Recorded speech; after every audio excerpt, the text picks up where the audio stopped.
Mesdames et messieurs, bonjour et bienvenue à cette session de la revue de presse du vendredi 6 février 2026. L'actualité de ce matin est largement dominée par les perspectives économiques du pays. Le Patriote s'est réjoui pour le nouveau plan national de développement avec une mobilisation record de 114 000 milliards de francs CFA pour la période 2026-2030. Le journal affirme que sous l'impulsion du président Ouattara, la Côte d'Ivoire s'apprête à étonner le monde. Un optimisme partagé par l'avenir qui n'hésite pas à qualifier cette stratégie de véritable plan Marshall pour la construction d'une grande Côte d'Ivoire.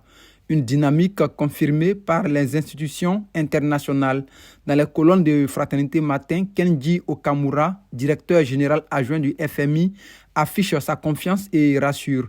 L'avenir de la Côte d'Ivoire est très prometteur. Toujours au sommet de l'État, l'Inter nous informe que le président de la BAD a été reçu par le chef de l'État pour faire le point sur ses 100 premiers jours de gestion. Le volet politique est marqué par l'actualité parlementaire. Le mandat consacre sa une à l'Assemblée nationale et souligne le premier succès de Patrick Kachi dans la mise en place du bureau de l'institution.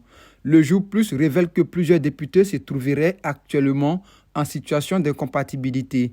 De son côté, le Nouveau Réveil s'intéresse aux équilibres politiques et détaille la part obtenue par le PDCI-RDA, notamment la désignation de Bredoumi Soumaïla au poste de vice-président. Du côté du PPACI, Notre Voix rapporte les vœux de Laurent Gbagbo à ses militants. L'ancien président appelle à la réflexion stratégique, invitant ses partisans à se poser les bonnes questions pour la pérennité de leur combat. Terminons sur cette note bien plus sombre qui nous vient des pailles de Soir Info.